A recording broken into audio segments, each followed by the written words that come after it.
The blizzard struck without mercy, transforming the Wyoming prairie into a white hell. Wind howled like 1,000 wolves, driving snow sideways in sheets so thick that a man couldn't see his hand before his face. The temperature had plummeted past 20 below, cold enough to freeze a horse's breath before it left its nostrils. Margaret Sullivan pressed forward through the maelstrom, her woolen dress already stiff with ice. 3 hours ago, her wagon had shattered its front axle against a hidden rock, the sharp crack barely audible over the storm's roar. Her driver, old Pete Morrison, had tried to calm the panicking horses, but they'd broken free and vanished into the white void, taking with them her trunk of belongings and any hope of riding out the storm in relative comfort. "Keep moving," she whispered through chattering teeth, though the wind stole her words instantly. Her feet had gone numb an hour ago, each step becoming more difficult than the last. Ice crystals formed on her eyelashes, forcing her to constantly wipe them clear just to see. The trail, if she was even still on it, had disappeared beneath the drifting snow. Margaret had been foolish to attempt this journey in December. Everyone in Cheyenne had warned her, but desperation had driven her forward. Her sister Emma lay dying of consumption in a cabin near Fort Laramie, and Margaret had promised to reach her before Christmas. Now it seemed she'd never reach anywhere again. The cold was a living thing, crawling beneath her clothes, stealing her breath, clouding her thoughts. She stumbled, caught herself, stumbled again. Her hands, despite the thick mittens, felt like blocks of wood. When she fell for the third time, she barely had the strength to rise. Then, through the swirling chaos, she glimpsed something dark against the endless white, a structure. Her frozen mind struggled to process what she was seeing: walls, a slanted roof heavy with snow, a barn. Hope flared in her chest, giving her legs strength for a final push. The last 50 yards might as well have been 50 miles. The wind fought her for every step, seeming to push her backward, sideways, anywhere but toward shelter. She crawled the final distance on hands and knees, her dress dragging through the snow like an anchor. The barn door loomed before her, solid oak reinforced with iron. She pawed at it weakly, her frozen fingers unable to work the latch. A sob escaped her lips. To die here, so close to salvation, seemed the cruelest joke of all. She slumped against the door, her strength finally exhausted. The world began to fade at the edges, darkness creeping in like the tide. She was freezing near the barn, consciousness slipping away like smoke. When the door suddenly swung inward, Margaret tumbled forward into blessed darkness, dimly aware of strong arms catching her before she hit the ground. "Easy now." The voice was deep, accented in a way she couldn't quite place through her fog of cold and exhaustion. Warm hands, impossibly warm, lifted her as if she weighed nothing. Her rescuer carried her deeper into the barn, away from the door and the reaching fingers of wind.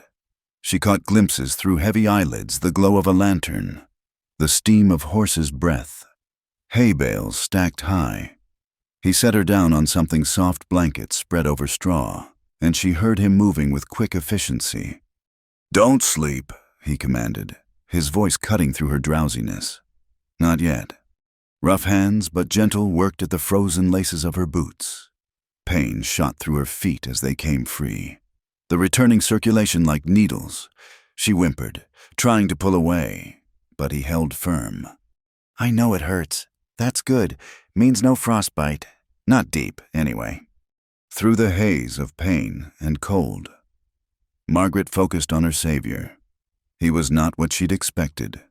Dark skin marked him as Indian Apache, if she had to guess from the specific cast of his features and the way he wore his long black hair. But his clothes were those of any ranch hand-worn leather chaps. Flannel shirt, a battered hat pushed back on his head. When he glanced up at her, his eyes were dark as coffee but surprisingly gentle. "Drink." He pressed a cup to her lips, coffee, bitter but blessedly hot. She sipped carefully, feeling the warmth spread through her chest. "Thank you," she managed through chattering teeth. He didn't respond immediately, instead wrapping her in what felt like every blanket in the barn. His movements were economical, practiced. This wasn't the first time he dealt with someone half-frozen. "Storm caught you," he said. It wasn't a question. "My wagon broke down. The horses won't find them tonight. Maybe not ever." His tone was matter-of-fact, not unkind. "You're lucky? Another hour and—" He didn't finish, but she understood.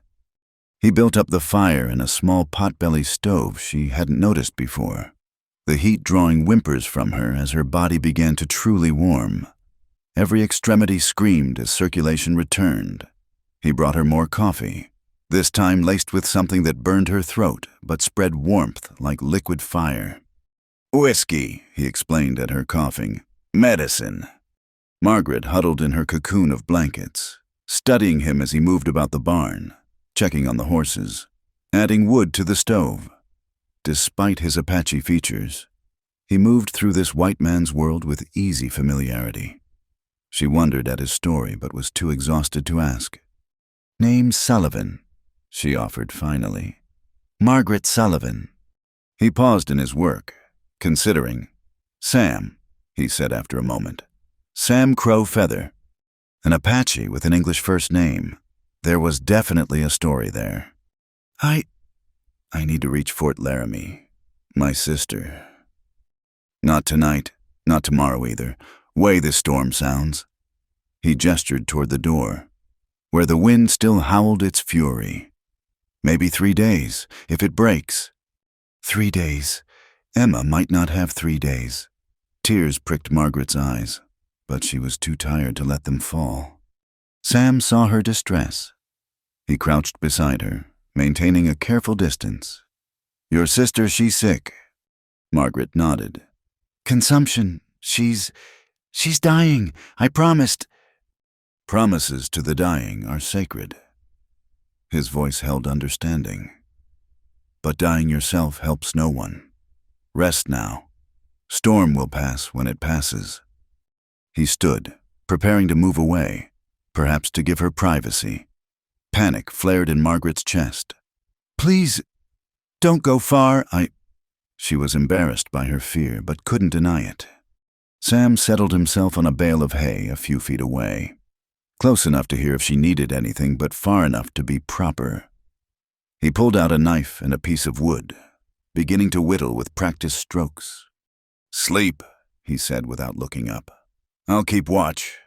Margaret closed her eyes, listening to the storm rage outside and the soft scrape of his knife on wood.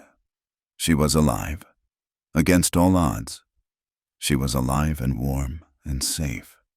The last thing she saw before exhaustion claimed her was Sam's profile in the lantern light, strong and watchful, standing guard against the cold and the dark.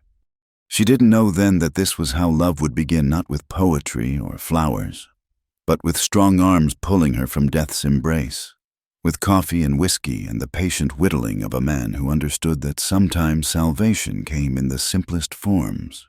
She only knew that for the first time in hours, perhaps in years. She felt safe.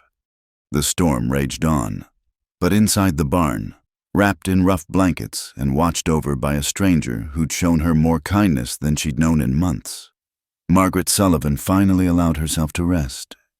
Margaret woke to the sound of horses nickering softly and the steady scrape of a shovel against wood. For a moment, confusion held her. Where was she?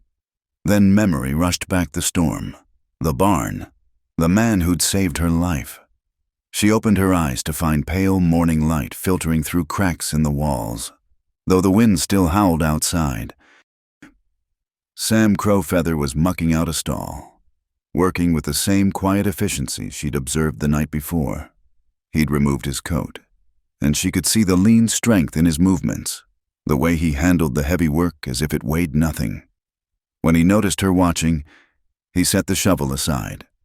"Storm's not done with us yet," he said, moving to the stove to pour coffee from a battered pot. "But you're looking better. More color." Margaret sat up slowly, wincing at the stiffness in her limbs. She was still wrapped in blankets, but sometime during the night, He'd added his own coat over top of everything else. The gesture touched her more than she cared to admit. "Thank you," she said, accepting the coffee gratefully. "For everything." He shrugged. Uncomfortable with gratitude? Anyone would have done the same. "No," Margaret said firmly. "They wouldn't have." Silence stretched between them, not entirely uncomfortable. She sipped her coffee while he returned to his chores, and the normal sounds of the barn horses shifting. Hay rustling, wood crackling in the stove created an oddly peaceful atmosphere despite the storm raging outside. "How long have you been here?" she asked finally. "The barn 2 days, riding fence for Mr. Campbell when the storm hit. Knew this place was here, used it before." "And before that, I mean—" She hesitated, not sure how to ask about his mixed heritage without causing offense. Sam paused in his work, seeming to weigh how much to share. "Father was white, trader who spent time with the Apache. Mother was Chiricahua. When the troubles started, Father brought us north. Thought we'd be safer. He was wrong about that, but—" Another shrug. "I learned both worlds. Useful, sometimes." "Must be difficult," Margaret ventured, not fully belonging to either. He gave her a sharp look, as if surprised by her perception. "Most folks don't see it that way. To them, I'm just another Indian who should be on a reservation." "I'm not most folks." The words came out more forcefully than she'd intended. I know something about not belonging." Sam moved closer, settling on a crate near her makeshift bed. "That why you're traveling alone in December, running from something?" Margaret looked into her coffee cup. "Running to something. My sister Emma. She married a cavalry officer. Moved out here 3 years ago. When he died at Wounded Knee. She stayed. Said she couldn't leave his grave. Now she's—" Her voice broke. "The consumption's eating her alive. And she's got no one. Except you." "Except me," she laughed bitterly. "And what good am I? Couldn't even make it through a snowstorm." "You're alive," Sam said simply. That's more than many would have managed. They sat in companionable silence for a while, listening to the storm. Margaret found herself studying him when she thought he wasn't looking. He was handsome in a way that had nothing to do with the refined features she'd known back east. His face was all angles and planes, weathered by sun and wind, but his eyes held depth she couldn't fathom. "Tell me about the Apache way," she said suddenly. "About your mother's people." Surprise flickered across his features. "Why?" "Because I'm curious. Because we're trapped here together and talking beats listening to that wind. Because—" She hesitated. "Because you saved my life. And I'd like to know something about the man who did that." Sam was quiet for so long she thought he wouldn't answer. Then he began to speak, his voice taking on a different cadence, as if he were translating thoughts from another language. "My mother's people believe in **Usin**, the giver of life. Everything has spirit, the mountains, the wind, the smallest blade of grass. We're not separate from the land, we're part of it. When whites see empty prairie, we see a living thing, breathing and changing." "That's beautiful," Margaret said softly. "Beautiful and dying." Bitterness crept into his tone. "The buffalo are nearly gone. The old ways. My mother tried to teach me. But what good are the old ways in this new world? Better to learn to fix fence and break horses." "But you still remember." "Some things you don't forget, even when forgetting might be easier." Margaret set down her coffee cup and adjusted the blankets around her shoulders. "I grew up in Boston. My father was a minister. Very proper, very concerned with appearances. When I turned down the banker he'd chosen for me to marry, he told me I was no daughter of his. Haven't spoken since." "Why'd you turn him down?" She smiled wryly. "Would you believe I found him boring? 30 years of discussing interest rates and social calls? Seemed like a death sentence. Father said I was too particular, that I had romantic notions that would lead nowhere. Maybe he was right. Maybe he wasn't." Sam's voice was quiet. "Takes courage to choose your own path." Their eyes met and held for a moment before Margaret looked away, suddenly aware of the intimacy of their situation. She was alone with a man she barely knew, dependent on his kindness, sharing stories she hadn't told anyone. "You must think me foolish," she said, "a spoiled Eastern woman playing at independence. I think you're brave." The simple statement made her look up. Not many would cross half the country for a dying sister. Not many would choose uncertainty over security. Brave or stupid. Sometimes there's not much difference. That surprised a laugh from her, the first genuine one in weeks. Sam smiled a real smile that transformed his stern features, and she felt something shift in her chest, a warmth that had nothing to do with the stove. The day passed in conversation and comfortable silences. Sam taught her to play a dice game his father had learned from fur traders. She told him about Boston, about the books she'd loved and the suffrage meetings she'd attended in secret. He shared stories of cattle drives and broken horses, of the year he'd spent in Denver trying to live as a white man before returning to the open range. When evening came, the storm had intensified rather than weakened. They shared a simple meal of dried beef and biscuits from Sam's saddlebags, supplemented with preserves Margaret had managed to save from her wagon supplies. "Play something," she said, noticing a harmonica tucked into his shirt pocket. "You don't want to hear that." "Please." He pulled out the instrument, polished it on his sleeve, and began to play. The melody was haunting. Unlike anything she'd heard in Boston's concert halls, it spoke of vast spaces and loneliness, of beauty and loss intertwined. When he finished, Margaret found her eyes were wet. "My mother's lullaby," he explained, "or as close as I can get on this. It's beautiful, sad but beautiful. Most beautiful things have sadness in them." They were sitting closer now, though neither had consciously moved. The lantern light cast dancing shadows on the barn walls, and the storm seemed very far away. Margaret felt she should move back, maintain proper distance, but couldn't make herself do it. "I should check the horses," Sam said abruptly. Standing, the spell broke, and Margaret felt both relief and disappointment. While he tended the animals, she tried to restore some order to her appearance, running fingers through her tangled hair and straightening her mud-stained dress. It was hopeless, but the routine motion calmed her racing thoughts. When Sam returned, he brought more blankets. Temperatures dropping, going to be a cold night. He began making his own bed several feet away, the same careful distance as the night before. Margaret watched him, wrestling with propriety and practicality. "You gave me your coat," she said. "You must have been cold." "I've slept colder." "That's not... I mean..." She took a breath. "We could share the blankets for warmth. Nothing improper." Sam went very still. "That wouldn't be wise." "No," she agreed. "Probably not."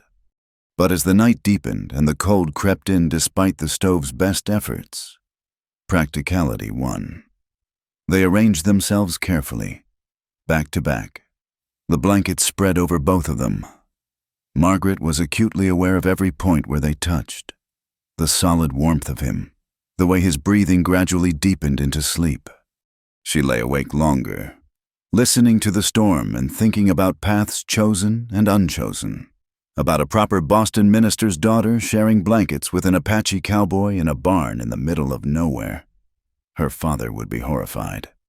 The thought made her smile. Just before sleep took her, she felt Sam shift slightly, his hand finding hers under the blankets. It was a simple touch, fingers intertwined, but it anchored her more surely than any words could have.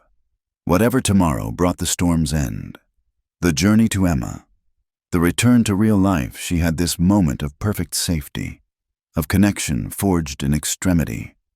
The wind howled on, but inside their small shelter, two souls who'd been adrift had found, if only temporarily, a harbor in the storm. Dawn broke with a peculiar stillness. Margaret woke to find the howling wind had died, leaving behind an almost supernatural quiet. Weak sunlight filtered through the barn's gaps, casting long shadows across the hay-strewn floor. She was alone in the nest of blankets, though she could hear Sam moving about nearby. "Storm's past," he announced, entering with an armload of firewood. Ice crystals clung to his dark hair, catching the light like tiny stars. "Snow's deep, but the worst is over." Margaret sat up, immediately missing his warmth. During the night, they'd shifted closer, propriety forgotten in the need for survival. She remembered the solid comfort of his presence, the way his breathing had lulled her to sleep. "Then I can continue to Fort Laramie."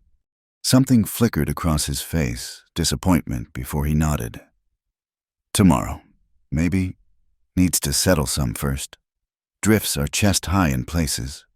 She rose, wrapping a blanket around her shoulders, and followed him to the door. The world outside was transformed.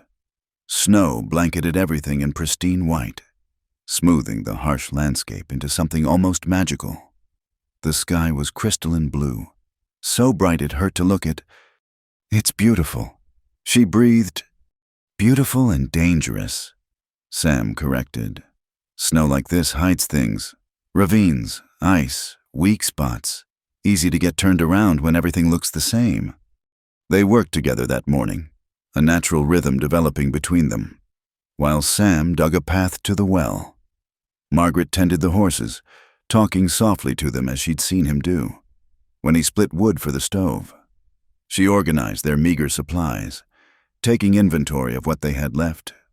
"You're different than I expected," she said as they shared a midday meal of coffee and hardtack. "How's that?" "I don't know. I suppose I had ideas about Indians. Foolish ideas from dime novels and newspaper stories. Most folks do." His tone was neutral, but she caught the tightness around his eyes. "Easier to think of us as savages. Makes taking our land feel righteous." "That's not what I meant." "I know." He touched her hand briefly. "You're different too. Most white women look at me and see something to fear or pity. You just see me." The simple statement hung between them, heavy with meaning. Margaret found herself studying his face, the strong lines softened by the morning light. When had he become handsome to her? When had looking at him started to make her pulse quicken? "Tell me about your sister," Sam said, perhaps sensing the dangerous turn of her thoughts. "What was she like before?" Margaret smiled, grateful for the redirection. "Emma was everything I wasn't. Gentle, obedient, always knowing the right thing to say. When Father announced her engagement to Lieutenant Morrison, she accepted without question. I thought she was weak then. Now," she sighed, "now I think she was just different brave than me." "How so?" "She followed James out here, left everything she knew. When he died, everyone expected her to come home, but she refused. Said the land had claimed her as much as it had claimed him. I didn't understand until now." Sam made a thoughtful sound. "Land does that, gets into your blood." They ventured outside in the afternoon, Sam insisting she needed to move around after being confined. The cold was sharp but manageable. Nothing like the killing freeze of the storm. He showed her how to read the snow, to spot the dangerous places where drifts hid drops or ice. "See there?" He pointed to a slight depression in the white expanse. "Probably a gulch underneath. Horse steps there. Might break through." Margaret tried to memorize everything he taught her, knowing she'd need these skills for the remainder of her journey. But part of her rebelled against the lessons, against the reminder that this interlude was temporary. As they walked, she found herself talking more freely than she had in years, about her mother's death when she was 12, about the suffrage meetings where she'd found her voice, about the dreams she'd had of being more than someone's wife or daughter. Sam listened with the same focused attention he gave to reading sign or mending fence. He asked questions that showed he truly heard her, understood the weight of what she shared. "Why ranching?" she asked as they circled back to the barn. "With your education, you could work in town." "Tried that." his expression darkened. Spent a winter in Denver, working at a hotel, good money, indoor work, but every day felt like dying a little. Out here, he gestured at the vast white prairie. Out here, I'm just another hand who's good with horses. My blood matters less than my skill. But the loneliness, better lonely than caged. She understood that. Oh, how she understood that. That evening, as they prepared another simple meal, a tension grew between them. Every accidental touch sparked awareness. When their eyes met, the air seemed to thicken. Margaret found herself watching his hands as he worked, remembering their gentleness when he tended her frostbitten feet. "I should check the horses," Sam said abruptly after supper. Though he'd already checked them twice. "Sam," she caught his sleeve as he passed. "What are we doing?" He stood perfectly still, looking down at where her hand rested on his arm, surviving a storm. "Is that all?" "Has to be." But his voice was rough, uncertain. "Why?" "You know why." He gently pulled free. "Tomorrow, maybe the next day, you'll go to your sister. I'll go back to Campbell's ranch. This," he gestured between them, "this is just borrowed time." "It doesn't feel borrowed," Margaret said softly. "It feels real." Real things can hurt worst of all. He left to tend the horses, and Margaret was alone with her churning thoughts. He was right, of course. She was a minister's daughter from Boston. He was a half-Apache ranch hand. Even if society's rules meant nothing to her, they meant everything to the world they lived in. But knowing that didn't stop her from wanting. What did she want? The question followed her as she prepared for sleep. Did she want him to kiss her? Yes, the honest part of her admitted. Did she want more than that? The thought made her cheeks burn. But beyond the physical attraction was something deeper, a recognition, as if she'd been looking for him without knowing it. When Sam returned, he brought news. "Found some of your wagon's wreckage. Managed to salvage this." He held out a small leather journal. "Waterlogged but intact," Margaret gasped, taking it with trembling hands. "My mother's diary. I thought it was lost." "Figured it might be important. Way you wrapped it." She clutched the journal to her chest, tears threatening. "She died when I was young. This is all I have of her thoughts, her dreams. Her voice broke. "Thank you." "Margaret." The way he said her name made her look up. He stood close, closer than proper, his dark eyes intense. Whatever he might have said was lost as she rose on her tiptoes and pressed her lips to his. For a moment, he stood frozen. Then his arms came around her, pulling her against him, and he was kissing her back with a desperation that matched her own. The kiss was nothing like the chaste pecks she'd exchanged with beaux in Boston. This was fire and need and the promise of something wild and untamed. When they broke apart, both breathing hard, Margaret felt as if the world had shifted on its axis. "We shouldn't," Sam said, though his arms didn't loosen. "No," she agreed. "We shouldn't." They kissed again anyway. Longer this time, with the tender desperation of two people who knew their time was limited. When they finally pulled apart, Sam rested his forehead against hers. "You're going to leave." He said it wasn't a question. "I have to, Emma." "I know." His thumb brushed her cheek.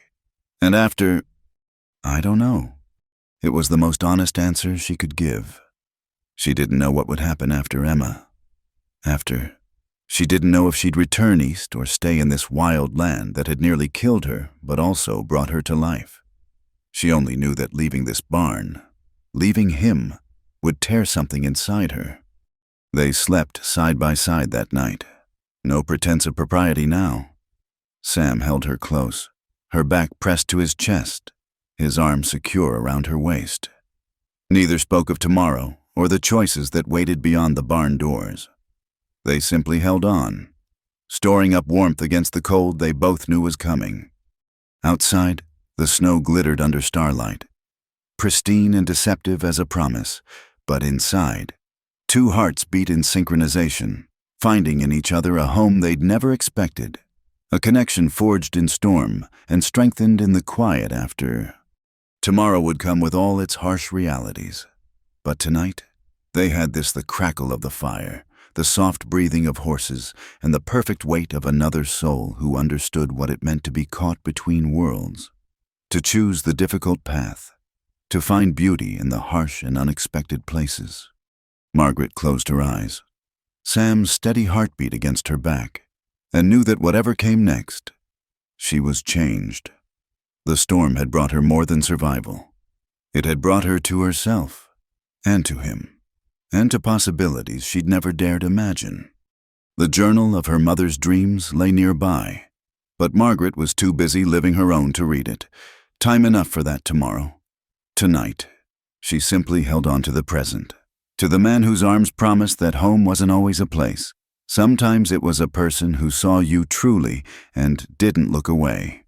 Spring came gradually to the Wyoming territory, first as a softening in the wind, then as patches of brown earth showing through the melting snow. Margaret had been at Sam's small ranch for 3 months now, having made the difficult decision to stay after Emma's funeral. Her sister had held on just long enough to see her one last time, to press her hand and whisper, "Live, Maggie, live for both of us." The ranch wasn't much a 2-room cabin, a barn, a corral, and 40 head of cattle Sam had been slowly building up over 3 years. But to Margaret, it had become everything. "Hold her steady now," Sam called from across the corral where Margaret was trying to saddle her horse, a gentle mare named Sage. Her hands fumbled with the cinch, still not as quick as they should be. "I'm trying," she called back, blowing a strand of hair from her face. The early morning sun cast long shadows, and the air still held winter's bite. "She keeps shifting." Sam vaulted the fence with easy grace, coming to help. He'd been patient these past weeks, teaching her everything from mending fence to reading weather sign. But patience didn't mean he went easy on her. "You're hesitating," he said, his hands covering hers on the leather strap. "Horses sense uncertainty. Be firm, confident." Margaret tried to focus on his instructions rather than the warmth of his touch. Even after months of working together, living together, his proximity still affected her. "Like this. Better." He stepped back, arms crossed, watching her finish. "You'll make a proper ranch woman yet." "Ranch woman," she repeated with a wry smile. "My father would have an apoplexy." "Good thing he's in Boston, then." They rode out together to check the eastern pastures, a daily ritual Margaret had come to cherish. The land spread before them, vast and challenging. No longer the enemy it had been that terrible night in the storm. She'd learned its moods, its dangers and gifts, under Sam's tutelage. She could read the sky for weather, spot a cow in distress from a distance, even rope a calf when necessary, though that skill still needed work. "There." Sam pointed to a small group of cattle near a creek bed. "See the red one? She's favoring her left front." Margaret squinted, trying to see what he saw. After a moment, she caught at the slight hitch in the cow's gait. Hoof rot. "Most likely, we'll need to bring her in." They worked together to separate the injured cow from the herd, Margaret riding flank while Sam did the actual roping. She watched him work, admiring the economy of his movements, the way he seemed to anticipate the animal's every turn. He'd been born to this life in a way she was still learning to be. Back at the ranch, as Sam doctored the cow's hoof, Margaret hauled water from the well. Her hands had roughened, calluses replacing the soft skin of a minister's daughter. Her dresses, the few that had survived, had been modified for work. Hems raised, sleeves shortened. She wore men's trousers when riding now. Propriety be damned. "Margaret?" "Mrs." Henderson's voice made her turn, their nearest neighbor. A widow who ran her own small spread 5 miles north had arrived with her monthly visit. "My dear, you look well." "Thank you, Clara." Margaret embraced the older woman, genuinely glad to see her. Clara had been one of the few to accept her presence at Sam's ranch without judgment, or at least without voiced judgment. Brought you some preserves and that fabric you asked about. Clara's eyes traveled to where Sam worked. How are things? Margaret understood the real question. Good, we're managing well. Clara's expression was knowing. You do realize people are talking. People always talk. True enough. But talk can turn ugly out here. That incident with the Campbell hands last month was nothing, Margaret interrupted. She didn't want to think about the confrontation in town, the ugly words thrown at Sam, at her, the way Sam had gone stone-faced and silent, enduring it because fighting back would only make things worse. Clara patted her arm. Just be careful, dear, both of you. After Clara left, Margaret found Sam in the barn, mending tack. He worked in silence, but she could read the tension in his shoulders. She means well, Margaret said softly. I know. He didn't look up. Doesn't make her wrong, though. About what, Now he did look at her, his dark eyes troubled. Us, maybe I should... Don't! Margaret crossed to him quickly, taking the leather from his hands. Don't even think it. You could have a proper life, a real marriage, respectability. I had the chance for that in Boston. I chose this. I chose you. You chose helping your sister. Staying after was what I wanted. She cupped his face, forcing him to meet her eyes. Is this not what you want? His hands covered hers, work rough and gentle. You know it is, but wanting and having are different things. The world can go hang itself. The vehemence in her voice surprised them both. I've spent my whole life doing what the world expected, being proper, being obedient, being less than what I could be. No more. Sam pulled her close, burying his face in her hair. Strong woman, he murmured. Stronger than you know. I learned from the best. They held each other in the dusty barn light, drawing strength from the contact. Outside, she could hear the cattle lowing, the whisper of wind through new grass. This was her world now, hard work and simple pleasures. The satisfaction of a task well done. The quiet companionship of a man who understood her in ways no one else ever had. Fence needs mending in the south pasture, Sam said eventually, pulling back. Want to help? Always. They worked side by side through the afternoon, replacing rotted posts and tightening wire. Margaret had learned to love these shared tasks, the easy rhythm they fell into, the comfortable silences punctuated by necessary communication. Sam taught her to splice wire properly, to recognize which posts could be salvaged and which needed replacing. You're getting good at this, he observed as she hammered in a staple with precision. I have a good teacher. No. He caught her hand as she reached for another staple. This isn't about teaching anymore. You've got instinct now. Feel for the land, for the work. The praise warmed her more than any Boston society compliment ever had. Really? Would I lie? She laughed. No. You're the most honest man I've ever known, sometimes brutally so. Only way to survive out here. Land doesn't care for pretty words or false comfort. As the sun began its descent, painting the sky in shades of pink and gold, they headed back. Margaret rode with new confidence, no longer the frightened woman who'd stumbled into a barn seeking shelter. The transformation wasn't complete. She still had much to learn, but she could feel herself becoming someone new, someone stronger. That evening, as they shared a simple meal of beans and biscuit, Sam surprised her.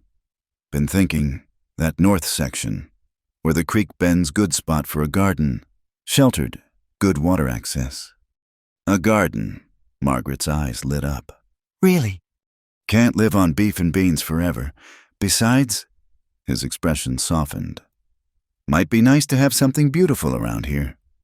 Are you saying I'm not beautiful? She teased. You know that's not what I meant. But he was smiling now, That rare, full smile that transformed his features. Though you do look a sight after a day of fence mending. Margaret glanced down at her dirty clothes, her work-roughened hands. The belle of Boston society, reduced to this? Not reduced. Sam reached across the table to take her hand. Revealed. This is who you always were. Just took a while to find it. She squeezed his fingers, throat tight with emotion. He saw her so clearly, valued things in her she'd never known were there. With him. She wasn't too bold or too difficult or too anything. She was just right. I love you, she said quietly. They danced around the words for weeks, but suddenly she needed to say them. I love you, Sam Crow Feather. He stood, pulling her up and into his arms. And I love you, Margaret Sullivan. God help us both. He brought me through that storm to you, she said against his chest. I'd say he's already helping. They stood together as darkness fell. Two people who'd found in each other not what they'd expected, but what they'd needed. Tomorrow would bring more work. There was always more work on a ranch. There would be challenges too, from weather and cattle and narrow-minded people who couldn't understand what they'd built together. But tonight, with the stars beginning to show through the window and the comfortable sounds of their shared life around them, Margaret felt only gratitude. She'd traveled so far from the proper parlors of Boston, from the life mapped out for her by others' expectations. The journey had nearly killed her, but it had also brought her here to this simple cabin, to work that satisfied her soul, to a man who challenged and cherished her in equal measure. Penny for your thoughts, Sam murmured. Just thinking how my story would sound. Minister's daughter runs away west, nearly freezes to death, learns to mend fence and doctor cattle. You left out the best part. What's that? He tilted her chin up, eyes warm with affection and promise. Falls in love with a half-breed cowboy who teaches her to read the sky. Ah, she smiled. That is the best part, isn't it? The very best.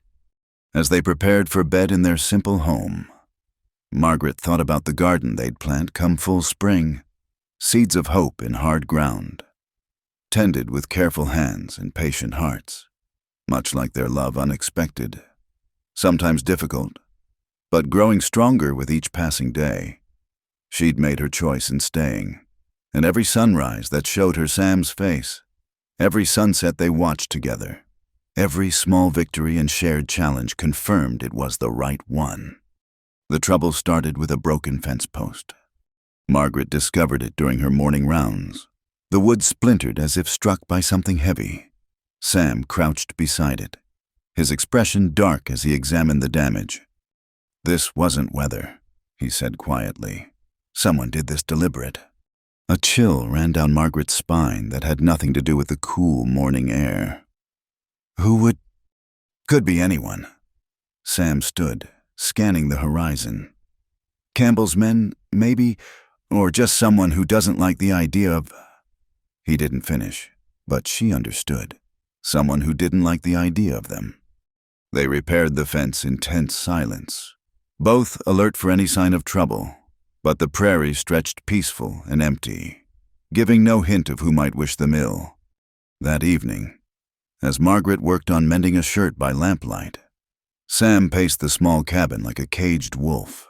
She'd noticed him growing more protective lately, insisting she carry the rifle when riding alone, checking the windows before bed. You're making me nervous, she said finally. Come sit. Can't settle. But he stopped pacing, leaning against the wall instead. Got a bad feeling. About the fence. About everything. Town's been too quiet when I go for supplies. People looking away instead of meeting my eyes. And Clara. What about Clara? She warned me last week. Said there's been talk at the church socials. Some folks think I've influenced you improper, bewitched you, or some such nonsense. Margaret set down her mending with unnecessary force. That's ridiculous. Is it? His voice was bitter. White woman living with an Apache not married proper, they see what they want to see. Then we'll get married proper, Margaret said, the words coming out before she'd thought them through. If that's what it takes. No. Sam's response was sharp. Do you think a piece of paper will change their minds? Make them accept us? All it'll do is give them legal reason to make your life hell. My life is already... She stopped, took a breath. Sam, I don't care what they think. You should. He crossed to her, kneeling beside her chair. Margaret, you don't understand. I've seen what happens when people decide someone doesn't belong. The ways they have of pushing you out, making you pay for being different. Then we'll face it together. He caught her hands, his grip almost desperate. I couldn't bear it if something happened to you because of me. And I couldn't bear losing you to fear. She pulled one hand free to touch his face. We knew this wouldn't be easy, but I'm not Emma. I won't die of other people's disapproval. For a moment, she thought she'd reached him. Then they heard hoofbeats approaching fast, and Sam was on his feet, reaching for the rifle before the sound fully registered. Inside, he ordered, but Margaret was already moving to the window. It's Clara, she said, recognizing the rider. Something's wrong. They met her at the door. Clara's usually neat appearance was disheveled, her face flushed with hard riding. They're coming, she gasped out. Maybe a dozen men, talking about teaching the Indian a lesson, getting Margaret away from his influence. Sam's face went stone still. When? Tonight, maybe. Tomorrow for sure. Jim Patterson's leading them, full of righteous fury and whiskey. Clara looked between them, tears in her eyes. I'm so sorry. I tried to talk sense, but they're beyond listening. You need to go, Sam said to Margaret. Both of you. Take Clara's wagon. Head for town. I'm not leaving. Margaret's voice was steel. This is my home. Margaret, please. No. She turned to Clara. Thank you for the warning. You should go now, before they know you were here. Clara hugged her tightly. Be careful, child. Both of you. After she left, Sam barred the door and checked the rifle. Margaret watched him move with grim efficiency, preparing for a fight he'd probably seen coming long before she had. How many times? She asked quietly. How many times have you had to do this? Enough. He paused at the window, silhouetted against the fading light. First time I got run out of town. I was 15, took a job at a stable, worked hard, kept my head down. Didn't matter. Soon as the owner's daughter smiled at me, I was a threat. Sam. This is different, though. He turned to her, and the pain in his eyes made her heart ache. This time, I've got something to lose. Margaret crossed to him, took the rifle from his hands and set it aside. You're not going to lose me. You can't know that. Yes, I can. She gripped his shoulders, forcing him to meet her eyes. Because I'm not some helpless Eastern flower anymore. You taught me to shoot, to ride, to survive. I chose this life, and I'll defend it. Against a dozen men, Margaret, be sensible. I am being sensible. Running won't solve anything. They'll just follow, or we'll find the same trouble somewhere else. She softened her voice. I won't live looking over my shoulder, Sam, and I won't let them drive us apart. He pulled her close, burying his face in her hair. She could feel the tension humming through him, the warrior's instincts warring with the need to protect what he loved. What do we do? She asked against his chest. We prepare, and we wait. He pulled back to look at her.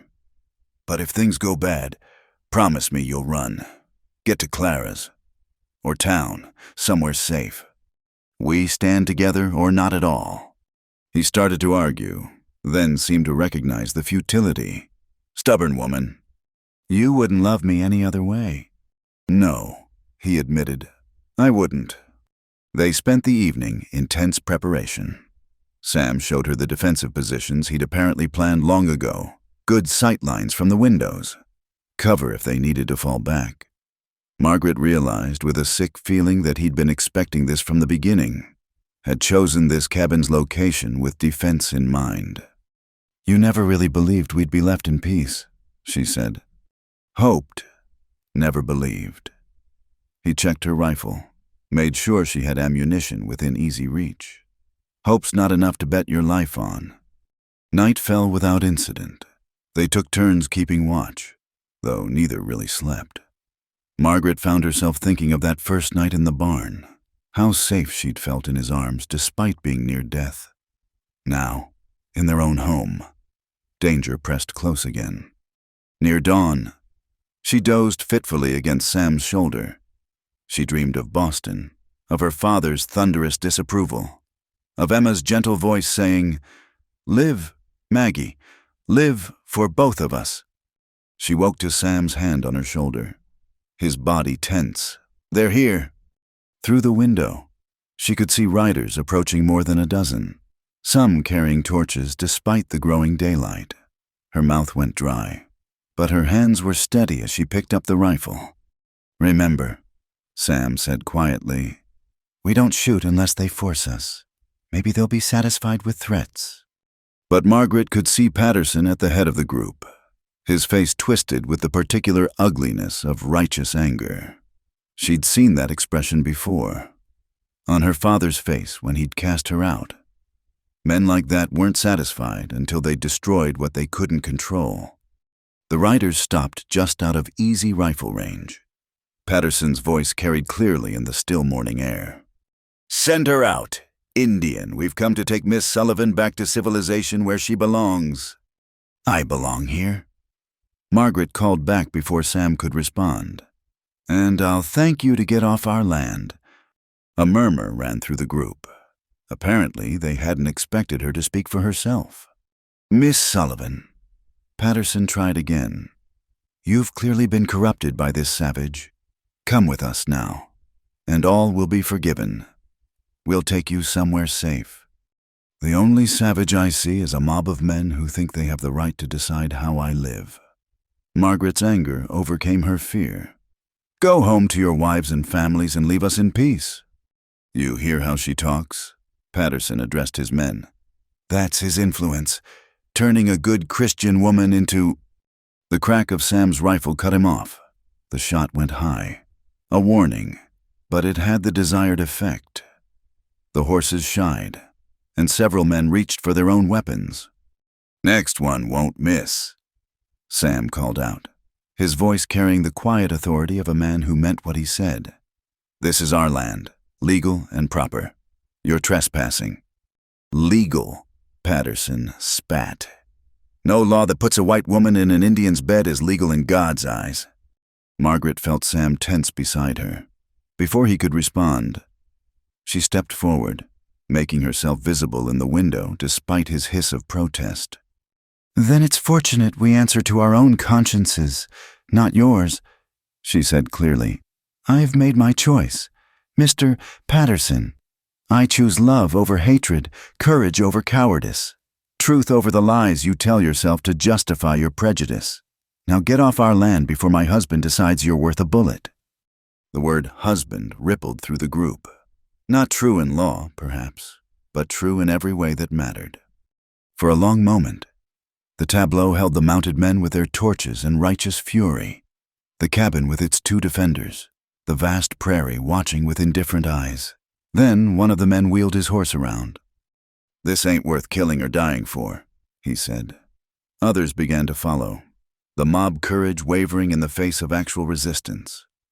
Patterson sat his horse a moment longer, his face working with thwarted rage. "This isn't over," he promised. "The town won't stand for this abomination." "Then the town can mind its own business," Margaret replied, "just as you should mind yours." Finally, Patterson turned his horse. The group rode away slowly, as if hoping for some excuse to turn back. But Margaret and Sam held their positions until the riders disappeared over the horizon. Only then did Margaret allow herself to sag against the wall, the rifle suddenly heavy in her hands. Sam caught her, pulled her close. "Husband," he murmured against her hair. "Aren't you?" She pulled back to look at him. "In every way that matters." "In every way that matters," He agreed, then softer. You were magnificent. I was terrified. Courage isn't about not being afraid. It's about standing firm despite the fear. He cupped her face.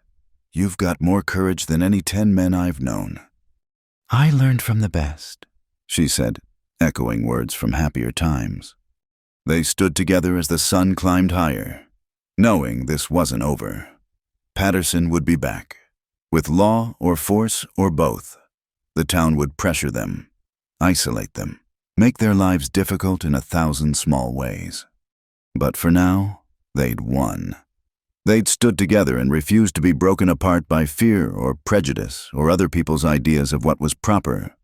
And Margaret found, somewhat to her surprise, that she wasn't afraid of what came next. She'd chosen her path with eyes wide open. Whatever the cost, it was worth it for love that had grown from desperate shelter to unshakable foundation, for a life lived on her own terms. For the man who'd taught her that home wasn't about where you came from, but where you chose to stand and fight. Coffee, Sam asked, prosaic after the drama of the morning. Coffee, she agreed. And then we'd better check that fence again. I have a feeling we'll need to keep everything in good repair for a while. Together. He said it wasn't a question. Together, she confirmed, and knew that whatever came, that would be enough. The smell of smoke woke them before dawn. Sam was on his feet instantly, pulling on his boots as Margaret struggled awake. Through the window, an orange glow flickered against the sky, not the gentle light of sunrise, but something far more sinister. Fire, he said tersely. West pasture. Margaret's blood ran cold. The spring had been dry, unusually so, and the grass was tinder-ready. A fire now, with the wind picking up. They dressed quickly. No words needed. This wasn't about prejudice or property lines anymore. Fire in ranch country was everyone's enemy. Sam grabbed shovels and wet burlap sacks, while Margaret saddled the horses with trembling fingers. Could be lightning, she said, though they both knew better. There hadn't been a cloud in days. Could be, Sam agreed, but his expression said otherwise. They rode hard toward the glow, and Margaret's heart sank as she saw the scope of it. The fire had started near the creek but was spreading fast, driven by a wind that seemed to be gaining strength. Their cattle were already moving, dark shapes against the flame-lit grass, bellowing in fear. We need to turn the herd. Sam shouted over the roar. Drive them toward the East Canyon. The creek bends there might stop the fire. They split up, working the frightened cattle like they'd done a dozen times before, but never with death licking at their heels. Margaret's mare danced nervously, ears flat against the smoke, but held steady under her firm hand. She'd learned to trust her horse, and now that trust might save them all. Through the smoke, she saw other riders, Clara and her hands, come to help despite the early hour. Then more neighbors, even some who'd looked away in town. Fire made allies of everyone. Margaret, Clara rode up beside her. Where's Sam? Other side of the herd, Margaret had to shout to be heard. We're pushing them east. They worked together, human shouts and equine courage slowly turning the tide of panicked cattle. But the fire was faster, jumping the narrow creek in places, sending up showers of sparks that started spot fires in the dry grass. Margaret lost track of time, lost track of everything but the next cow to turn, the next spark to stamp out. Her throat burned from smoke, her eyes streamed, but she kept riding, kept fighting. Somewhere in the chaos, she'd lost sight of Sam, and fear clutched at her heart. Then she saw him not on horseback but on foot, beating at a line of flames with a wet sack, trying to save the small grove of cottonwoods that sheltered their water source. If those trees caught, if they lost the spring. Without thinking, Margaret wheeled her mare toward him. Others had the same idea. She saw Jim Patterson's son Thomas jumping from his horse to join the fight. All feuds forgotten in the face of common disaster. They fought the flames with desperate energy, creating a firebreak with shovels and sweat. Margaret's world narrowed to the rhythm of its scoop, throw, stamp, repeat. Her hands blistered inside her gloves. Her back screamed protest, but she didn't stop. "It's jumping the break!" someone shouted. Margaret looked up to see flames leaping their carefully cleared line, catching in the grove's lower branches. For a moment, despair threatened to overwhelm her. All their work, their dreams, about to go up in smoke. "The water tank," Sam's voice cut through her panic. "If we can wet down the trees." He was already running. Margaret and Thomas followed, along with two other men she didn't recognize. The tank stood on a rise near the barn. Gravity fed from the spring. Together, they manhandled buckets, forming a chain to wet down the threatened trees. Bucket after bucket. Their movements fell into rhythm. Margaret's shoulders burned with exhaustion, but she kept going, encouraged by the fact that the wet trees were resisting the flames. Slowly, painfully, they were winning. Then the wind shifted. It happened fast. One moment they were gaining ground. The next, the fire turned like a living thing, racing back toward the ranch buildings, toward home. "No!" The word tore from Margaret's throat. But Sam was already moving, shouting orders. "Wet down the roofs, clear everything burnable from around the buildings." The next hour blurred into desperate action. They split up, some continuing to fight the main fire, others racing to protect the structures. Margaret found herself on the cabin roof with Clara, throwing bucket after bucket of water on the shingles while sparks fell around them like deadly snow.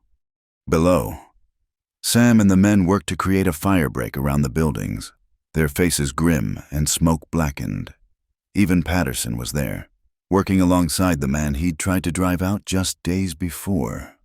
The fire reached the break just as dawn painted the eastern sky a pale pink. For heart-stopping moments, it seemed the flames would jump the gap. Margaret held her breath, Clara's hand gripping hers tightly. Then, miraculously, the wind died. Without that driving force, the fire hesitated, faltered, began to burn back on itself. A ragged cheer went up from the firefighters. It took another 2 hours to fully contain the blaze, to ensure no sparks would reignite the disaster. By then, the sun was well up, revealing the scope of destruction. Half their pasture land was black char. Fence posts reduced to stumps, the smell of smoke heavy in the still air. But the building stood. The grove survived. The cattle, though scattered, were mostly accounted for. They'd lost much, but not everything. Margaret climbed down from the roof on shaking legs, looking for Sam. She found him by the water tank, slumped against it in exhaustion. His shirt was scorched, his hands raw with blisters, but he was whole and alive. "Hey, Cowboy," she said softly, sinking down beside him. He opened one eye. "Hey yourself, firefighter." They sat in silence for a moment, watching their neighbors work to ensure the fire was truly out. Then Margaret noticed something that made her throat tight. Patterson, approaching with obvious reluctance. Sam tensed but didn't rise. Patterson stopped a few feet away, his usual bluster replaced by something that might have been shame. "That was good thinking," he said gruffly. "The water tank saved us all." Sam nodded, saying nothing. Patterson shifted uncomfortably. "My boy says you've been a good neighbor, fair with water rights, helpful when asked." He cleared his throat. "Maybe I misjudged some things." "Maybe you did." Sam agreed quietly. "The fire," Patterson started, then stopped. "Wasn't natural, was it?" "No way to know," Sam said, though they all knew better. "Fire's like prejudice. Mr. Patterson doesn't care who it burns, destroys everything it touches if folks don't work together to stop it." Patterson flinched at the implication.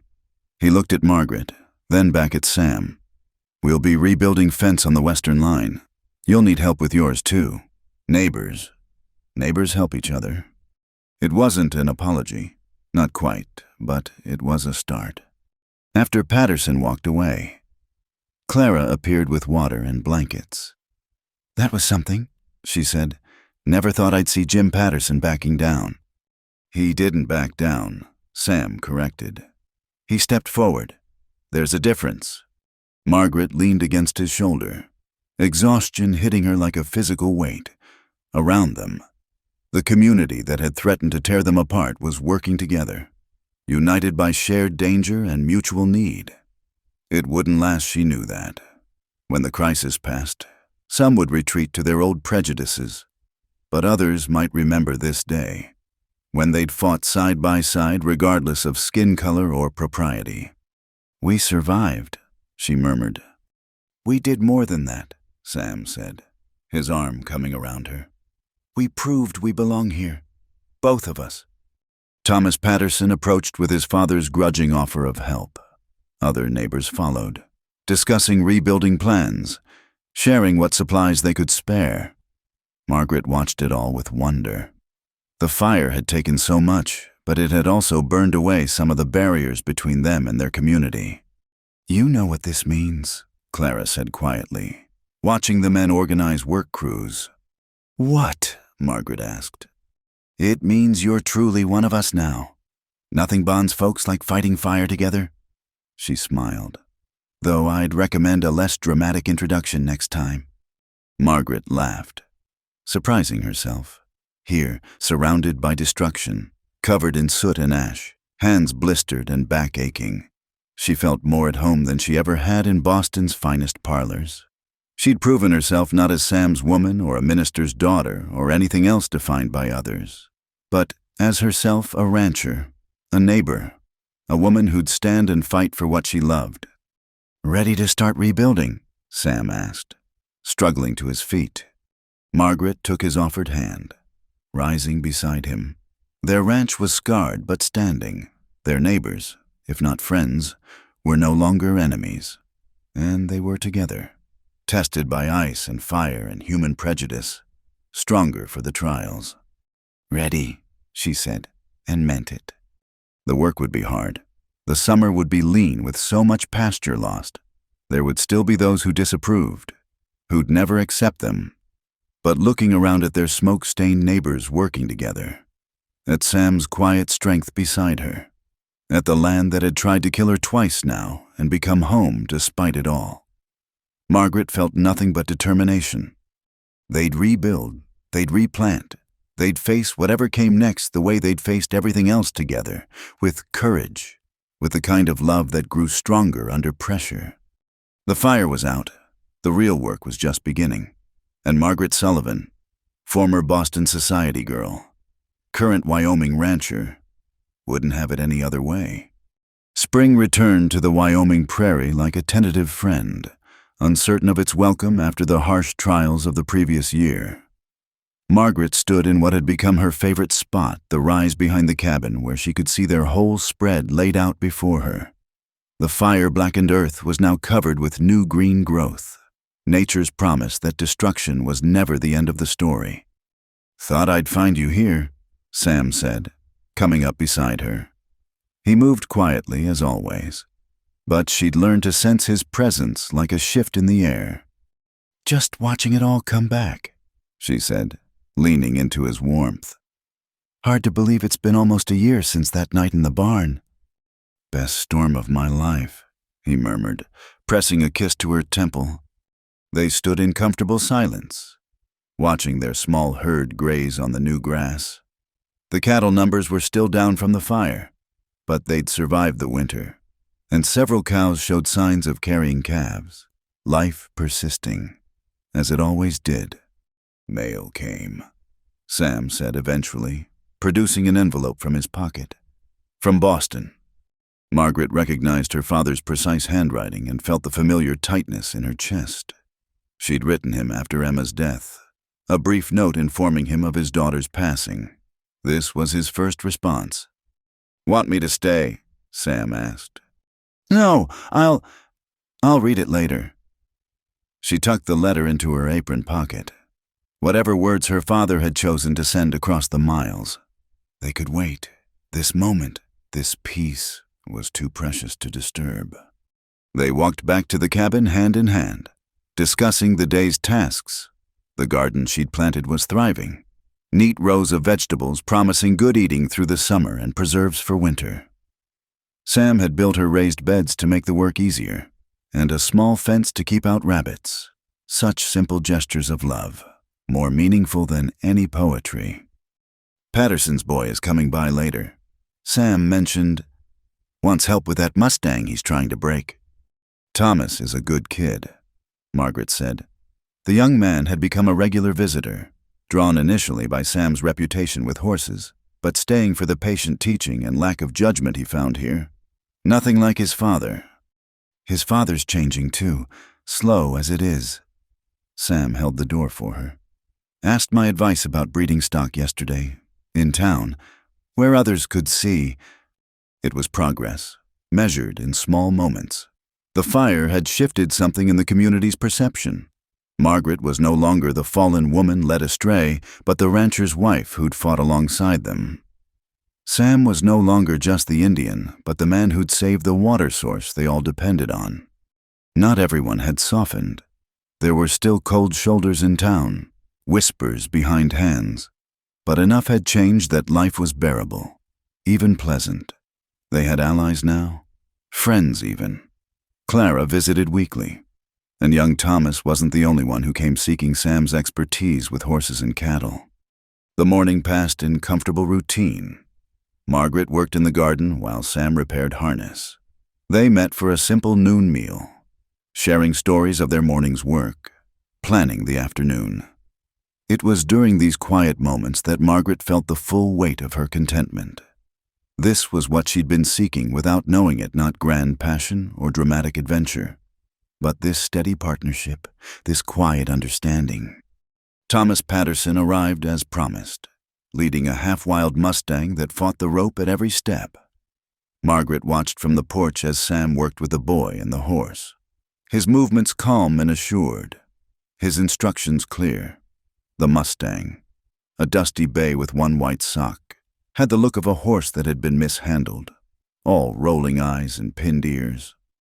"Easy now," Sam's voice carried across the yard. "You're fighting him. Stop trying to dominate and start trying to understand." It took 2 hours, but eventually the Mustang stood quiet, allowing Thomas to approach without rearing. The boy's face glowed with achievement, and Margaret saw in him something of herself a year ago, someone learning that strength came in many forms, that the ways they'd been taught weren't always the right ways. "Stay for supper," she called when they finished. "There's plenty." Thomas looked uncertain. "My PA might—" "Your PA knows where you are," Sam said. "Man's got to make his own choices about who he shares a meal with." The boy stayed, over stew and biscuits. He peppered Sam with questions about horses, about ranching, about reading weather sign. But Margaret noticed him watching them too, the easy way they moved around each other, the small touches and shared glances that spoke of deep connection. "Ma'am," he said suddenly, "can I ask you something?" "Of course. Do you miss it, the East? I mean, the life you had before?" Margaret considered her answer carefully. "I miss my sister. I miss some of the conveniences, having a dress shop nearby, fresh oysters, theaters, but miss the life itself, no. That life was like wearing shoes too small. You can manage, but you're never comfortable. Pa says you gave up respectability." "I gave up one kind of respectability," Margaret corrected gently. "But I gained something better, self-respect. The respect of people who judge by actions rather than appearances. Your respect, I hope." The boy flushed. "Yes, ma'am. You and Mr. Sam both. Pa doesn't like me saying it. But what you did during the fire, and after, well, that showed more Christian charity than some folks who never miss a Sunday service." After Thomas left, Margaret finally opened her father's letter. Sam made himself busy with evening chores, giving her privacy, but staying close enough if she needed him. The letter was brief, formal. Her father acknowledged Emma's death, expressed proper condolences. Then, at the end, a postscript that made her hands shake. "I have heard reports of your circumstances. While I cannot condone your choices, I am told you comport yourself with dignity despite them. Your mother would have said you were following your heart. I thought I had taught you better, but perhaps she was the wiser parent. The door here is not open, but neither is it barred. Your father, Reverend Josiah Sullivan." "Bad news?" Sam asked, finding her still staring at the paper. "No, not bad. Just—" She handed him the letter. "He's trying, I think, in his own way." Sam read it, then pulled her close. "Do you want that door open?" "No." The answer came without hesitation. "This is my home. You're my family, but it's nice to know it's not barred." They sat on the porch as evening fell, watching the stars emerge. Margaret had learned to love this time of day. When the work was done and the world settled into peace, the coyotes would sing soon, and the night birds would call. But for now, there was only quiet.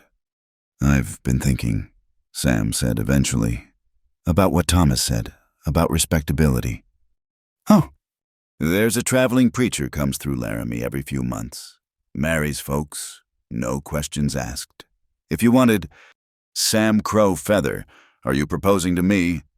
He turned to face her, and in the dim light she could see a smile. "Depends. You saying yes?" "I said yes the night I stayed in that barn. I say yes every morning when I wake up beside you. But if you need to hear it, yes. Yes to marriage. Yes to this life. Yes to whatever comes next." He kissed her then, sweet and sure, and Margaret thought about circles and seasons, about love that grew from desperate need to quiet certainty. When they broke apart, Sam was grinning. "Clara's going to be insufferable. She's been hinting about wedding dresses for months." Margaret laughed. "We'll have a party. Invite everyone, even the Pattersons. Show them that our way of doing things includes celebration and community too." "Bold woman. You wouldn't love me any other way." "No," he agreed. "I wouldn't." They went inside as the coyotes began their evening chorus. Margaret lit the lamps while Sam banked the fire. She set out the mending basket while he cleaned his rifle. Simple tasks, domestic rhythms, but undergirded with the deep satisfaction of a life chosen and cherished. Later, as they prepared for bed, Margaret thought about the letter tucked away in her drawer.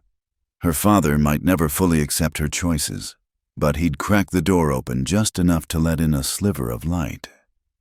It was more than she'd hoped for. "Regrets?" Sam asked, reading her thoughtful mood as he always did. "Never," she said, and meant it. "Well, maybe one." "What's that?" "I wish Emma could have met you. Really met you, not just at the end. She would have understood why I stayed." Sam drew her close. "She knew. When I went to town for supplies during your visit, she asked me to look after you. Said you'd need someone who could match your spirit without trying to break it." Margaret's eyes filled. "She said that, among other things, made me promise to be patient with your stubborn streak." "My stubborn streak?" But she was laugh-crying now, missing her sister and grateful for her final gift. "You're the one who tried to send me away 3 times. "Only twice," he protested. "And you ignored me. Thank God." They settled into bed. Margaret curled against Sam's warmth. Outside, the night was alive with small sounds, wind in the grass, a distant owl, the creak of the barn door they kept meaning to oil. Inside, there was only breathing and heartbeat and the solid presence of the person who'd become her anchor. Tomorrow, there would be work. There was always work on a ranch. The garden needed weeding. The chicken coop Clara had helped her build needed repairs. And they had to start planning for the fall gather. There would be challenges, too. No doubt, not everyone in town would accept them, and running a ranch with limited resources was never easy. But tonight, Margaret Sullivan, soon to be Margaret Crow Feather, respectability be damned, was simply grateful for the man beside her, for the home they'd built, for the community they'd slowly carved out a place in, for the strength she'd found in herself and the courage to use it. The spring sun cast long shadows across the prairie as Margaret and Sam stood on the hill overlooking their ranch. 2 years had passed since that desperate night in the barn, and the land showed both the scars and the healing of all they'd endured together. Where fire had blackened the earth, new grass grew thick and green. Where flood had washed out fencing the previous spring, stronger barriers now stood. "Hard to believe," Margaret said softly, her hand finding Sam's with the ease of long practice. All of this from one night's shelter from a storm. She was freezing near the barn. Sam murmured, repeating the words that had become something of a private joke between them. Until the cowboy took her into his bed, and love began. Margaret laughed, the sound carrying across the open land. Such a dramatic way to put it. Though I suppose it was dramatic. Wasn't it everything that's happened since? They walked slowly back toward the cabin, no rush in their movements. The evening chores were done, the cattle settled, the horses content in their pasture. This was their favorite time, when the work of the day was finished and they could simply be together, watching the sky paint itself in shades of rose and gold. The cabin had grown since that first year. They'd added a room when it became clear Margaret's condition would soon require more space. Sam had worked through the winter, cutting and fitting logs with the help of neighbors who no longer saw their friendship as something to hide. Even Jim Patterson had spent a day raising walls, his prejudice finally crumbling under the weight of repeated evidence that Sam and Margaret were simply good people, good neighbors, good friends. "Clara should be here soon," Margaret said, one hand resting on her rounded belly. "She promised to bring that quilt she's been working on." "Still think she's doing too much," Sam said, his protective instincts even sharper these days. "You need rest, not visitors." "I need normalcy," Margaret corrected gently. "And friends. Besides, you know Clara. Try keeping her away when there's a baby coming." As if summoned by her name, Clara's wagon appeared on the horizon, raising a small cloud of dust, but she wasn't alone. Margaret shaded her eyes, making out 2 other wagons following behind. "Now what?" Sam muttered, but without real irritation. He'd grown more comfortable with company over the months, especially when that company came bearing gifts and goodwill rather than torches and threats. The wagons rolled into the yard, and Margaret gasped in delight. It wasn't just Clara, but half the women from town, including Mrs. Patterson and the minister's wife, Mrs. Davies. They came bearing baskets and bundles, faces bright with excitement. "Surprise," Clara called out. "Can't have a baby without a proper gathering." Margaret found herself surrounded by women who 2 years ago would have crossed the street to avoid her. Now they pressed gifts into her hands, tiny knitted blankets, hand-sewn gowns. Practical advice delivered with gentle humor. Mrs. Patterson, whose husband had led that terrible mob, now sat beside her demonstrating the best way to swaddle an infant. "My Thomas speaks so highly of you both," the older woman said quietly while the others chattered. "Says Mr. Crowfeather taught him more about horses in one summer than he'd learned in 16 years. And you, my dear, taught him that there's more than one way to be respectable." Sam had retreated to the barn with the men who'd driven the wagons, but Margaret could see him through the window, relaxed and actually laughing at something Thomas was saying. The sight warmed her more than any gift could. As the sun set, the impromptu party moved outside. Someone had brought a fiddle, and music drifted across the prairie. Margaret sat in the rocking chair Sam had made her, watching their neighbors dance on the packed earth of their yard. Clara's husband spun her in a clumsy circle. The Patterson boys took turns partnering the younger women, and even stern Mr. Davies was coaxed into a reel. "Dance with your wife," Clara commanded Sam, pulling him from his comfortable lean against the porch rail. "While she can still manage it." Sam looked to Margaret, a question in his eyes. She nodded, letting him help her to her feet. They moved slowly, carefully, his hand protective on her back. Around them, their neighbors, their community, continued their celebration. But Margaret was aware only of Sam's solid presence, the way he held her like she was precious beyond measure. "No regrets?" he asked quietly, echoing his question from months before. "Only one," she said, and felt him tense. "I regret it took a blizzard to bring us together. Think of all the time we'd wasted not knowing each other." He relaxed, chuckling. "Stubborn woman, still trying to reshape the past." "Just appreciating the present," she corrected, "and looking forward to the future." The baby kicked, strong enough that Sam felt it against his own body. His face transformed with wonder, as it did every time. "Strong little one," he murmured, "like the mother." "Like both parents," Margaret said firmly. The party wound down as full dark approached. Wagons were loaded. Goodbyes exchanged. Promises made to visit after the baby arrived. "Mrs." Patterson pressed Margaret's hand before leaving. "I'm sorry," she said simply. "For before, Jim and I, we were wrong." "We were all just trying to protect what we loved," Margaret replied. "I understand that now." When the last wagon disappeared into the darkness, Margaret and Sam were left alone with Clara, who insisted on staying the night. "Someone needs to keep an eye on you," she declared. "Baby could come any time now." As they prepared for bed, Margaret found herself thinking about the journey that had brought her here. From a proper Boston parlor to a barn in a blizzard. From desperate flight to chosen home. Every step had been difficult. Some had been dangerous.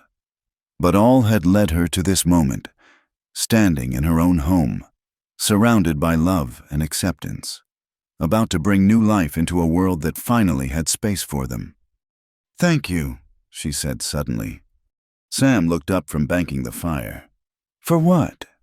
"For opening that barn door, for the coffee and whiskey, for not giving up when I was difficult, for teaching me to ride and rope and read the sky, for fighting for us when it would have been easier to let me go, for—" He crossed to her, stopping her words with a gentle kiss. "Thank you," he said when they parted. "For being too stubborn to leave, for seeing me instead of what others told you to see, for choosing the hard path when the easy one was right there, for making this empty land a home." Clara's voice came from the other room, fond but exasperated. "If you two are done being romantic, this baby's not going to wait for pretty speeches." They laughed. The moment lightened but not diminished. As Margaret settled for the night, she thought about Emma's last words. "Live, Maggie. Live for both of us." She had. Oh, she had. Not the life anyone had expected or planned, but a life chosen and cherished, built day by day with work and hope and love. Outside, the prairie wind sang its ancient song, and inside, new life quickened and grew. The circle turned. Seasons changed, but some things endured, like love born in desperation and strengthened by trial, like the family you choose and the home you build, like the courage to stand against the storm and the wisdom to know when to let it change you. Sam's hand found hers in the darkness, their fingers intertwining with the ease of long practice. No words were needed. They had said everything in the language of shared work and quiet evenings, in the defense of their home and the welcome of former enemies, in the choice made daily to face the world together. Tomorrow would bring what it would bring, perhaps a child, perhaps just another day of ranch life. But tonight, Margaret Sullivan Crowfeather lay in her chosen home, beside her chosen love, living the life she'd traveled through blizzard and fire to find. And she knew, with the bone-deep certainty that comes from surviving the worst and building the best, that she was exactly where she belonged. The barn still stood, weathered but solid, a monument to that night when everything changed. Sometimes Margaret looked at it and remembered the frightened, frozen woman who'd stumbled to its door, but mostly she saw it for what it had become, just another part of their ranch, unremarkable except for the love story it had sheltered and begun.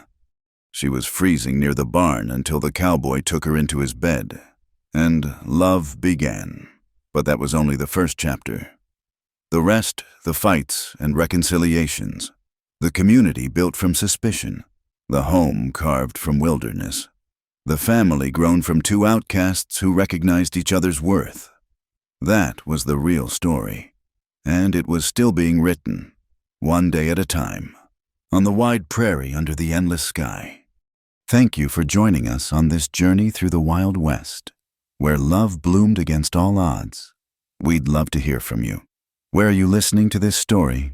Please subscribe to the From Wild West channel and share your thoughts about Margaret and Sam's tale in the comments below. Your feedback and stories mean the world to us.